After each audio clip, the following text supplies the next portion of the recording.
Alors on parle beaucoup d'écologie un peu à toutes les sauces et il y a plein d'idées qui apparaissent derrière ce mot écologie. Donc l'idée de cette vidéo, c'est de façon peut-être un peu caricaturale, mais de définir un petit peu tous les mouvements écologiques qui existent aujourd'hui et les idées principales qu'il y a derrière. On a déjà tout d'abord une écologie du bon sens, de la vie quotidienne, qui passe par plein de petites actions, de retrouver le sens de la consommation. Ça peut passer par le fait de refaire des gâteaux, de faire des conserves, d'avoir un compost alimentaire, d'utiliser du vinaigre blanc, du bicarbonate. On vous dénigrera assez vite en disant à quoi bon, mais j'irais l'importance du faire sa part, hein, qui est utilisé par le mouvement Colibri, est intéressante. Nous sommes tous acteurs et à nous de prendre en main différentes actions écologistes. Un des premiers mouvements, c'est ce qu'on appelle la Deep Ecology. La Deep Ecology, l'écologie profonde, a pour notion de mettre la Terre au centre de la vie, donc la déification de la Terre. La Terre devient supérieure à l'homme et l'homme ne s'aime plus. Et l'un des risques que l'on peut avoir, c'est que l'homme est considéré comme un des prédateurs de la Terre. C'est un mouvement qui est assez complexe parce qu'il explique aussi un certain nombre de choses aujourd'hui. Vous voyez que beaucoup de couples occidentaux aujourd'hui se posent la question d'avoir des enfants. Le fait de ne pas avoir d'enfants protégerait la planète. Et donc c'est l'une des vraies questions sur quelle est la place de l'homme sur notre planète. Alors l'antispécisme, c'est lié notamment à la reconnaissance du droit des animaux. En fait, on connaît le succès des végétaliens ou des végétariens qui refusent la consommation de chair animale. Ce que l'on voit derrière, effectivement, à la fois c'est une revanche contre une utilisation abusive, excessive de l'industrie agroalimentaire. On va parler des abattoirs intensifs par exemple.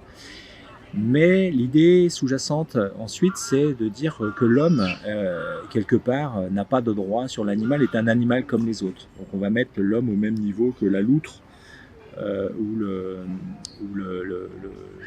je ne sais pas quoi, le cafard par exemple, ce qui est peut-être l'une des dérives de l'antispécisme. Écologie et démographie, on voit sur cet aspect-là que certains estiment que la surpopulation de la planète expliquerait et serait la cause des dégâts environnementaux et donc avec comme solution une solution de malthusianisme, donc réduire le nombre d'habitants sur la planète.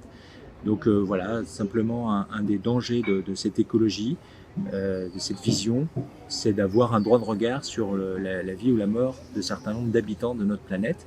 Alors capitalisme vert, au niveau écologique, le capitalisme a du mal à prendre la question écologique au cœur de son sujet. Alors parfois on va parler de greenwashing, de laver en vert un petit peu sa démarche écologique. Je crois que la vraie question que l'entreprise doit se poser, c'est quelle est la finalité de l'entreprise. Est-ce qu'elle apporte un projet autour de l'humain ou est-ce qu'elle a comme unique finalité de faire de l'argent et à ce moment-là continuer de piller, d'exploiter. Voilà. Donc l'écologie prend bien en compte une critique du capitalisme tel qu'il est. Alors pour l'écologie, l'écologie politique, il est assez frappant de constater qu'en Europe, la plupart des partis écologiques sont très présents sur les questions sociétales. Ce qu'on peut remarquer, c'est qu'à la fois, d'un côté, on va prôner sur l'aspect environnemental une vie plus simple, un respect des gens, le principe de précaution, et à la fois sur l'aspect humain, on va être sur une écologie complètement libertaire. Alors l'un des exemples, ça serait les OGM. On va refuser les OGM d'un côté, et par contre tout ce qui est reproduction artificielle ou manipulation génétique va être accepté pour l'homme. Donc une contradiction, en tout cas une ligne de fracture assez importante sur une écologie politique et sociétale. Donc le terme écologie humaine, c'est vraiment un terme qui insiste sur l'interaction entre l'homme et son environnement naturel, son environnement social. Et donc sa responsabilité, il doit prendre soin de sa planète, il doit prendre soin des autres. Et donc le terme écologie humaine a pour objectif vraiment de remettre au cœur l'humain, l'homme au cœur de la problématique écologique. Ce que l'on voit en tout cas, c'est que l'écologie nous amène à reconnaître peut-être nos limites.